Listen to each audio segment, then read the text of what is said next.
Okay. Take 2, ready, set. So, what's the hardest part about being a teenager? I would say the hardest part is school, studying for the SAT, drama, friend drama, boyfriend drama, extracurricular activities. I just went jogging, and I think I broke something.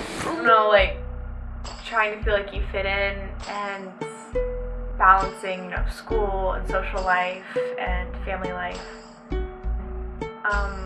But also dealing with the possibility that you could lose someone that you love.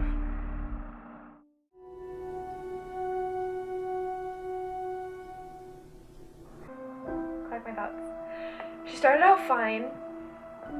The medicine, it was... Hold on. Yeah. Alright. At the beginning of her cancer and her treatment, she started out fine. I really thought that maybe it wouldn't be like in the movies, when they're really sick and decrepit and dying. And for the most part, it wasn't like that, even when it started getting bad. But when she started losing all her hair, I think that's when it was the hardest, because she really thought that she would be able to keep it. A lot of the doctors and nurses had told her, there's always a possibility you can keep your hair. Like, we know some people who have kept their hair, and so she really believed that. But slowly and surely it was falling out, and it was kind of everywhere. Like, she couldn't hold on to it, and there had been one time when I was doing my schoolwork and she came out and all of it was just gone. It was a mess, and it was completely gone. It was no longer attached, and she was visibly upset, but being lighthearted, she was like, look, like, all my hair's gone. Later on, I found out from Dad that she had been sobbing in the bathroom about it, and that was hard. And after that, the changes, you could really see them, because she started having to wear a headscarf, which she really hated because it made her look like she had cancer. And so everybody looked at her differently. They looked at me differently whenever I went out with her. And it's not like I was incredibly open about the fact that my mother had cancer. I wasn't hiding it, but when my mom would come pick me up and stuff, they'd kind of look at me like I had no idea. Alexis handled it really well, and she, for the most part, was very careful to conceal her concerns and fears. So, how old were you when you found out? I was 14, and I kept a record of it in my journal. And the day that she got diagnosed, I wrote down, kind of what happened and how we went to the doctors. And my reaction was, my heart stopped beating as Mom cried. I wanted to. I thought I was going to lose her. Every night I prayed to God to heal her. God works in mysterious, wonderful ways. The cancer isn't that bad. She's still alive. She's doing chemo right now, every 3 weeks. She's lost all her hair, and it makes her feel a little queasy and tired, but it's not as bad as in the movies. She will need to go through radiation because the cancer has spread throughout her body, and she will need to remove her breasts. But I think she's going to live. God has given me comfort, and so remember, in all things, trust in the Lord. The first time Lexi broke the news was at youth group when we were all saying our prayer requests. Lexi suddenly decided to drop the bomb, and once she said it, I looked around the room and everyone's faces were just blank. We were all very shocked. We can't believe this is happening to someone we know. Because we all knew Mrs. Adams. And I was very, I was speechless. I I don't know what was going through my head. I just couldn't imagine someone that's my friend, someone as young as me, is gonna have to go through with this. When one family member has cancer, like, it very strongly affects the rest of us. And I had been homeschooled at the time, so in a lot of ways she was my teacher, and she was no longer as healthy and as energetic to keep up with her daughter. And so a lot of times, you know, I would bring my schoolwork to do with her while she was at chemotherapy, or just to spend time with her. We definitely had to really move our schedule around, you know, around all the doctor visits. And, you know, one time I had gotten sick, and normally I always have my mom take care of me, but when you're going through chemotherapy, you're very susceptible to sickness, and so I didn't have my mom to take care of me, and that was really hard. You know, you're trying to be hopeful and fight off the fact that you might not be able to keep your mom, and then through it all, like, you already feel like she's slipping away because she can't be there for you as much as you want or as much as you may need.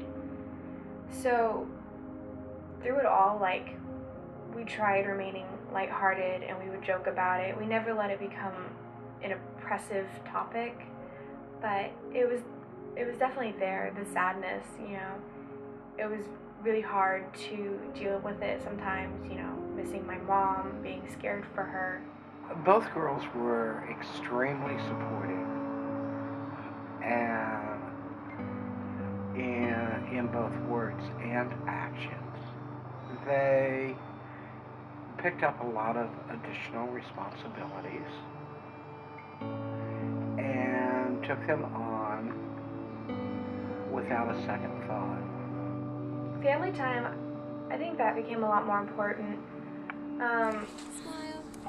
Some of us kind of wanted to shut each other out, but we tried getting closer as a family just in case time was of the essence. And so, you know, before her surgery, we all went out to dinner, and we don't really go out to dinner a lot, so that was something special. And I mean, if she was home, we would try and be with her, even though she might have been resting or something like that. So I think the family dynamic did change a little bit, but a lot of it stayed the same. You know, just we're all a family, we're all still close, we all still joke about stuff that may be hard. Some of the jokes we made is, there was a shirt that I saw, and I really wanted to get it for her because it said, it was like, it had the breast cancer symbol, and it said, "Yes, these are fake. The real ones tried to kill me." And we all got the biggest kick out of that, and we just tried making, like, light about she had cancer, and so we would crack jokes about how, oh, you know, you have cancer, like, oh, you look so sick, or, I mean, just something like that. Like, it sounds harsh, and to anyone coming outside, it sounded harsh, you know, but it was our way of saying, like, no matter what, like, we still love you. Clumps of hair were falling out, and my head was really sore. And that was the morning where it's like, I have to wash it. I waited long enough. I was wearing scarves and everything, just trying to hold it all in place. And so I washed it, and it kind of came out in one clump, and I looked like a unicorn. It's better to laugh about something than to just let it be this dark cloud that hangs over you. I really thought Lexi was maybe gonna be ruined from this.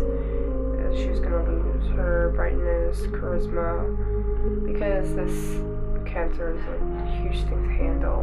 And when you're a teenager, 14, 15, this is the period of your time when you need your mother the most. But the whole family just made it very cheery and had a lively attitude about everything. Everyone was very sympathetic some of my friends, when they found out, they were really shocked and surprised, and I don't think that so much has changed their view, but I felt like people started acting a lot more careful around me. Like I couldn't take an extra issue. If they had an issue, I feel like they're more hesitant to bring it to me, and I didn't want that. I didn't want people to feel like, I was going through a hard time, but that it was all I could handle. I was stronger than this one thing. I could handle more things, and I just wish that they hadn't. I understand, but I just wish that they hadn't been quite so careful sometimes. What was it like moving from homeschool to public school? It was really nerve-wracking, and I think it was even harder because, since, Mom was going through cancer and stuff, like, she couldn't help me as much as needed or wanted, and since, everyone's emotions were kind of, like, set on top notch, there was a lot of fighting and stuff, and that just made the transition even harder, and I was homesick. I missed all my friends, and everyone in public school was so different. Well, while she had cancer, even though we tried, staying closer together, we did end up distancing ourselves, like all of us just kind of separated a little bit because there had been a lot of fighting and a lot of fights. Back then, she was really stressed, and unfortunately, like, some of us got the brunt of it, but I don't blame her. It wasn't really her fault. And so it's taken all this time to kind of rebuild. You can cure the physical damage, but sometimes it takes a lot longer to heal emotionally. And I think that's what the big deal with having cancer was, is it was like this emotional roller coaster. How old are you now?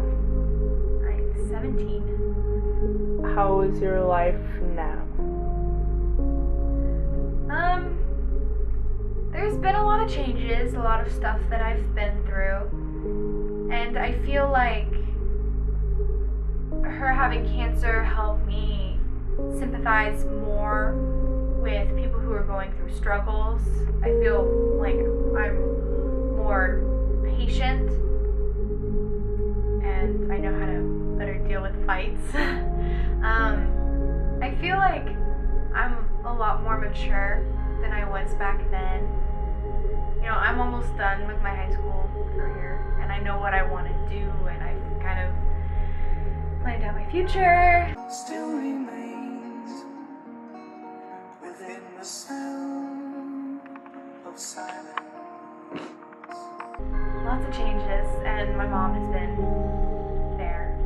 My mom is the most amazing person I've ever met, and I really admire how strong she is. She's so strong.